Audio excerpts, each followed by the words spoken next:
NFT, NFT और सिर्फ NFT ही चल रहा है पूरी ही मार्केट प्लेस पे।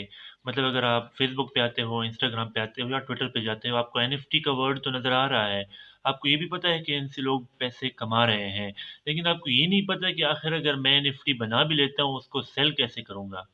तो आज की वीडियो में मैं सेल करना तो नहीं सिखा रहा, लेकिन कुछ ऐसी टर्मिनोलॉजी ज़रूर आप लोगों को बता रहा हूँ जो आप लोगों को हेल्प कर सकती हैं। ये कुछ 10 टू 15 स्लैंग एनएफटी की कुछ स्ट्रेटजीज, कुछ स्लैंग्स हैं जो मैं आप लोगों को आज इस वीडियो में बताने जा रहा हूँ, क्योंकि आप अक्सर इनकी ट्वीट्स देखते हैं लेकिन आपको इनकी स्लैंग वर्डिंग्स की समझ नहीं आती। तो आज की वीडियो में मैं आप लोगों के साथ 10 टू 15 कुछ ऐसी ही स्लैंग्स शेयर करने जा रहा हूँ जो अगर आप आज सीख लेते हैं तो हो सकता है कि आपको आने वाले वक्तों में जब भी आप ट्वीट्स पढ़ते हैं निफ्टीज के बारे में, तो आपको इनकी समझ आएगी कि ट्वीट में कहा बोला क्या जा रहा है।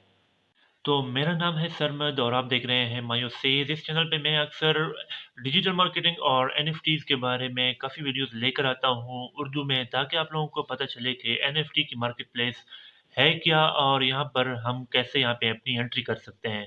तो जल्दी से शुरू करते हैं, और पहला जो हमारा वर्ड है जो हम देखते रहते हैं वो है एयर ड्रॉप का।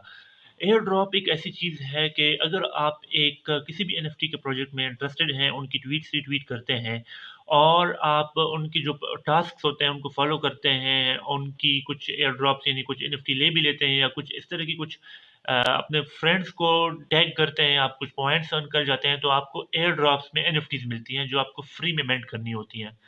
मतलब आपको फ्री में कुछ एनएफटीज मिल जाती हैं जिनकी जब उनकी प्राइस हाई हो जाती है तो आप उनको सेल आउट कर सकते हैं, और इस तरह आपको प्रॉफ़िट हो जाता है। अगर आपको एयर ड्रॉप्स मिल जाते हैं, उनको आप उस इक्विटी को रखते हैं अपने पास तकरीबन 1 टू 2 मंथ्स या 6 मंथ्स तक रखते हैं, तो आपको 100 से $500 500% की आराम से आपको वो प्रॉफ़िट दे जाता है। नंबर 2 जो मेरे पास एक स्लैंग आ रहा है वो है डब्ल्यूएल का। डब्ल्यूएल के बारे में आप लोगों ने काफ़ी देखा होगा, सुना होगा, लेकिन ये कहते किसे हैं? तो डब्ल्यूएल कहते हैं व्हाइट लिस्ट को।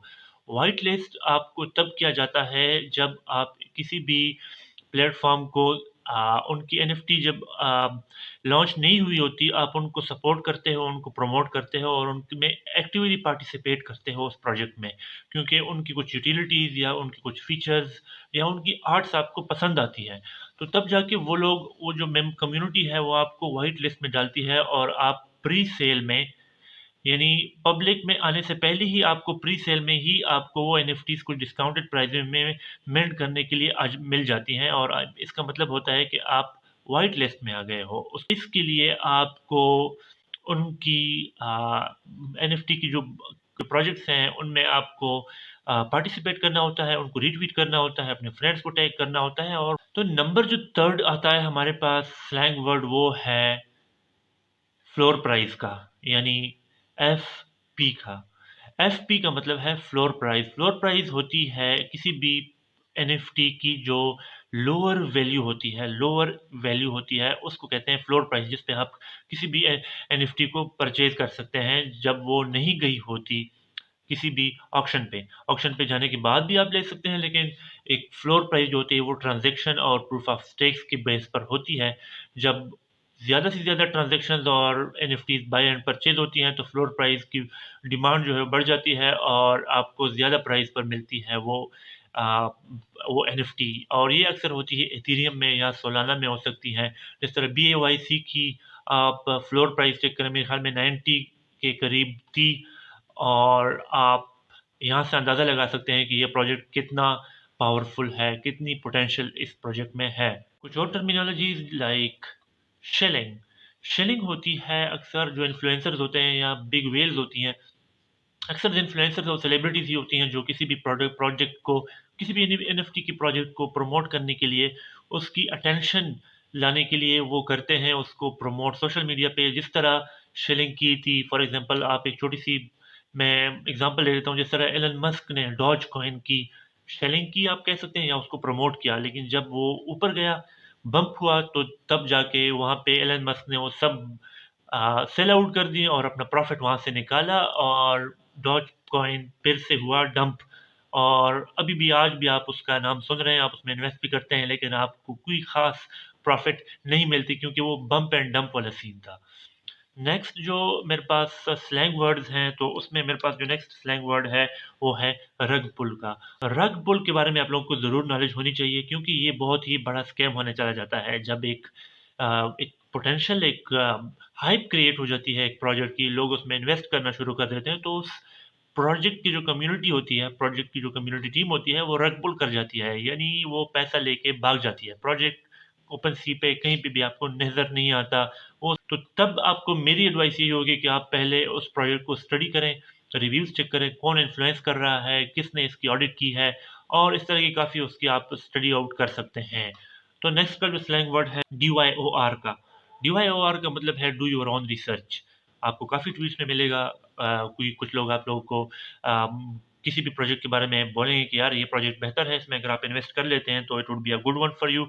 बट DYOR यानी do your own research as well, कि कौन ऑडिट कर रहा है, कितनी इसकी मार्केट है, और इसका all time high, all time low, market coin market cap इसका कितना है, और इस तरह की काफ़ी चीज़ें हैं जो आप कर सकते हैं। रैंक आ जाता है NFA का, यानी not financial advice. Non financial advice I mean कि कोई भी अगर आपको किसी भी प्रोजेक्ट के बारे में बता रहा है, लेकिन वो आखिर में बोलता है कि it's not a financial advice, it is just my own educational purpose के लिए मैं कुछ शेयर कर रहा हूँ जो मेरी अपनी एनालिसिस है, but it's not a financial advice. आप मेरी बात पे कभी मत जाइएगा।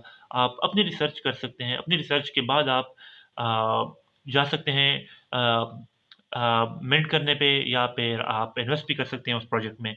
OS का मतलब होता है ओपन सी, यानी OpenSea is the biggest marketplace for the NFTs as well as Solana भी आ रहा है, और सोलाना भी जो है वो एडजॉइन कर रहा है ओपन सी के साथ मेरे ख्याल में। तो काफ़ी अच्छी हो सकता है NFT मार्केट प्लेस पे एक बूम मिले, क्योंकि सोलाना पे हमारा भी एक प्रोजेक्ट चल रहा है, तो देखते हैं कि फिर क्या बूम आ जाती है। उसके अलावा फ्लिपिंग आ जाती है। तो फ्लिपिंग होती है जब आप किसी भी प्रोजेक्ट को सस्ते दामों लेते हैं और उसको महंगे दामों पर बेच देते हैं, और अपना प्रॉफिट वहाँ से ले लेते हैं, अपना मार्जिन वहाँ से ले लेते हैं। इसको कहते हैं फ्लिपिंग। ये भी काफ़ी टर्म्स में यूज़ हो रहा होता है आपके पास NFT की मार्केट प्लेसेस पे।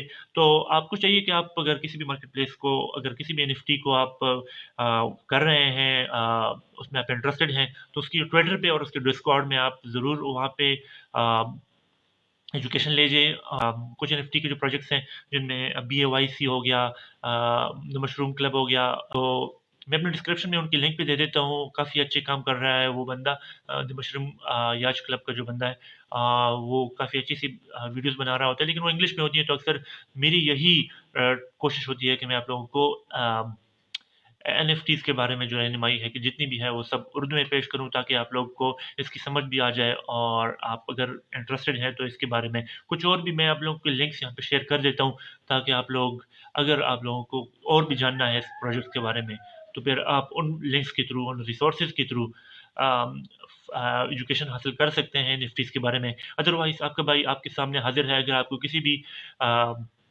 टर्मिनोलॉजी की समझ नहीं आ रही एनएफटीज के बारे में, तो आप लोग मुझसे पूछ सकते हैं कमेंट सेक्शन में। आप लोग ज़रूर एनएफटीज के बारे में क्वेश्चन पूछिएगा, तो मैं आप लोगों के लिए कंप्लीट रिसर्च के बाद उस टॉपिक पे वीडियो बना लिया करूँगा। Thank you so much for watching.